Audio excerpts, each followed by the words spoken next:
everybody. I have a new friend. Can I share him with you? Is that okay? Okay. We have to be really quiet though. We don't want to scare him. Can you do that? Yeah. Okay. Okay. This is my new friend.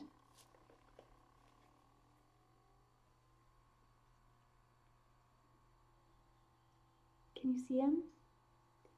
His name is Norbert, like in Harry Potter. He's what's called a bearded dragon. He's a leatherback, and I just got him. So right now I'm in the process of training my dragon.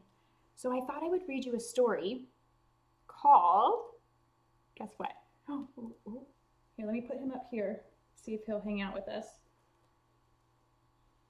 I'm going to read you a story called How to Train Your Dragon. Are you ready? This is the chapter book. We're going to read it chapter by chapter, okay? This is How to Train Your Dragon. Chapter 1. My name is Hiccup. I live on an island called Berk. It's a spiky chunk of rock. Jutting out from the churning ocean, our Viking village is nestled in a valley between cliffs where green hills roll to the jagged shore.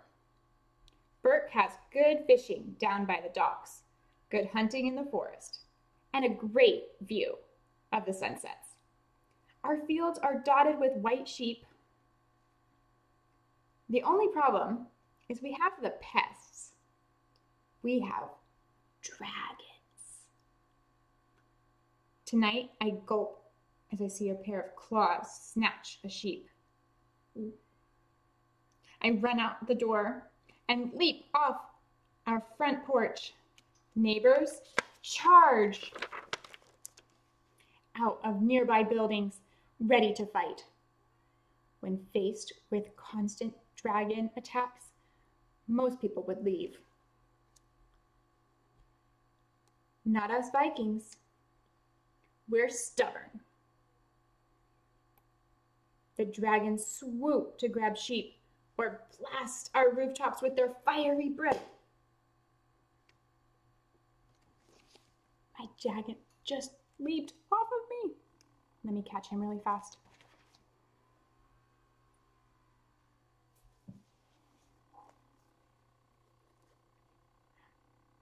I think I'm going to put him back in his terrarium so that he doesn't run away. And then we'll get back to the story. Hold on.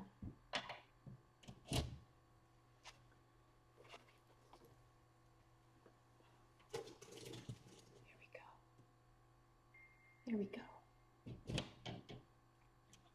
Okay, let's get back to the story. Where was I? Huge Vikings charge by me, brandishing axes. I dart through an alley, creeping under overhanging eaves, heading towards a safe spot to view the battle. The alley ends at the marketplace near the docks. In the moonlight, I see a shadowy shape of dragons dodging airborne axes. My dad, Stoic the Vast, strides into the marketplace. He's our chief, the biggest Viking alive. They say when he was a baby, he popped a dragon's head clean off its shoulders. I jump back as a dragon spews a fireball which explodes against a shed. Dad stands firm. He brushes ashes off his shoulder, then turns and picks up a wagon. He hurls it at the dragon, which drops a sheep. Dad catches it in his arms. Creeping out of the alley, I listen to Dad as he barks at men. What have we got? Grunkles, one Viking replies, pointing up at a fat gray dragon. deadly natters, and hideous zipplebacks. He waves at a slim blue dragon and a green two-headed beast. Joanne saw a monstrous nightmare. Any night furies? Demands Dad. The man shakes his head. Not so far. Good, Dad replies. Hoist the torches. The warriors light large braziers, which they raise on poles. The firelight reveals dozens of dragons circling overhead. When Dad leads other Vikings towards the dock, I hurry into the marketplace, and I duck into the blacksmith shop. The shop is filled with Vikings demanding weapons. In the back, by the forge, near the open wall, a gobber, a peg-legged, one-armed meathead with a bad attitude. I've been his apprentice since I was little. Well, littler. Nice of you to come join me, Gobber grumbles. I thought you'd been carried off. I dropped damaged weapons on the table. I'm too muscular for their taste, I joke, striding a bodybuilder pose. They wouldn't know what to do with all this. Gobber raises an eyebrow. They need toothpicks, don't they? Through the open wall, I hear Dad hollering, Move to the lower defenses, he bellows. Counterattack with the catapults. A sudden burst of flame makes Gobber and me glance outside. Two hefty grunkles dive bomb down, coughing slugs of molten lava. The blasts explode a house. Fire! Gobber hollers. The fire brigades is 5 teenagers pulling a wagon filled with water on the burning buildings. I know them.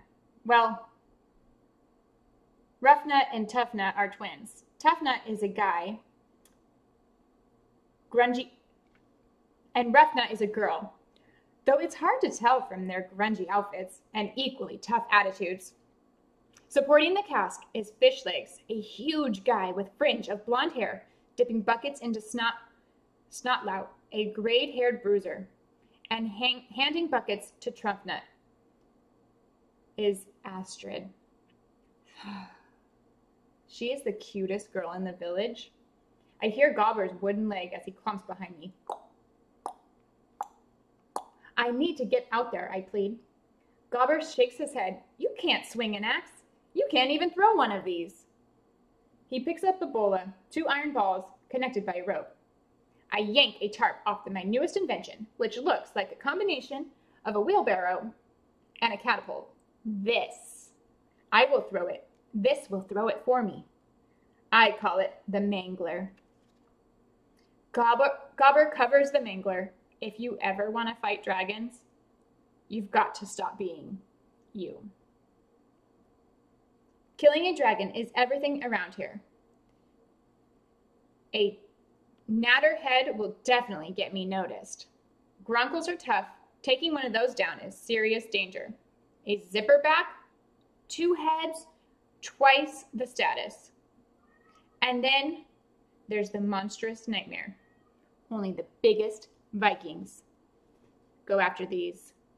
They have these nasty habit of setting themselves on fire. A moaning sound echoes through the night. That's the sound of the dragon we fear most, but have never seen. The Night Fury! Gobber yells. The Vikings duck. On my knees, I peer around the wall. This main catapult explodes in a huge fireball.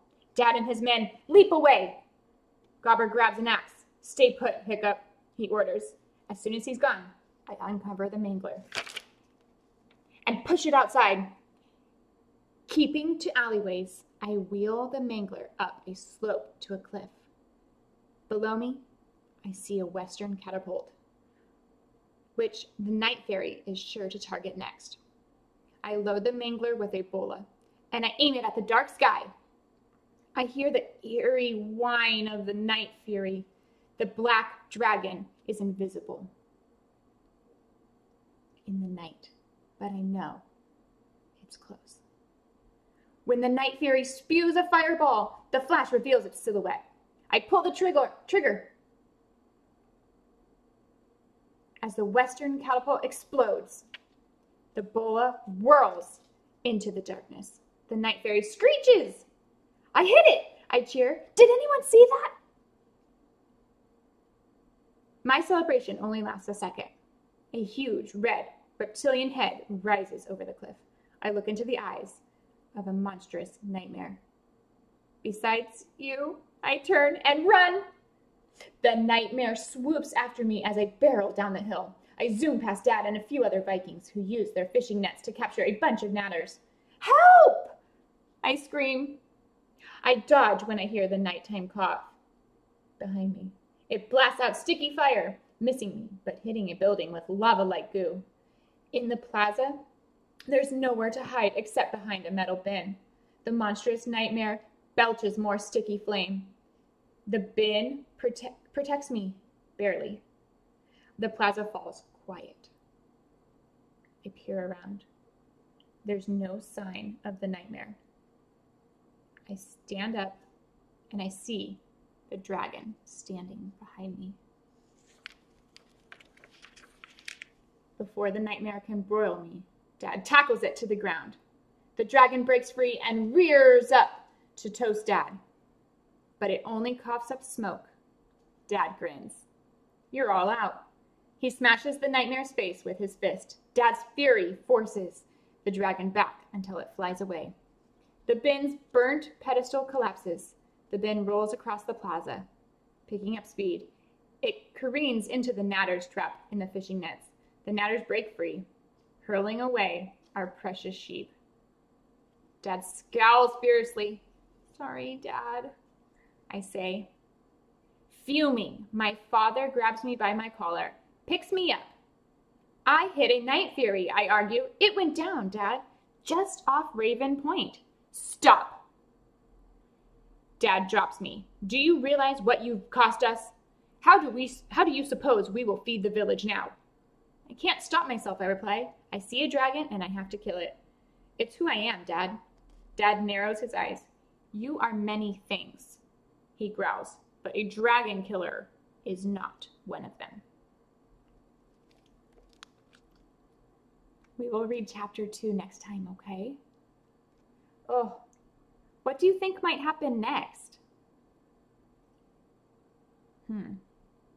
I don't know. We will have to see, huh? Okay. That's it for today. I'll see you tomorrow, okay? Goodbye, you guys. See you later.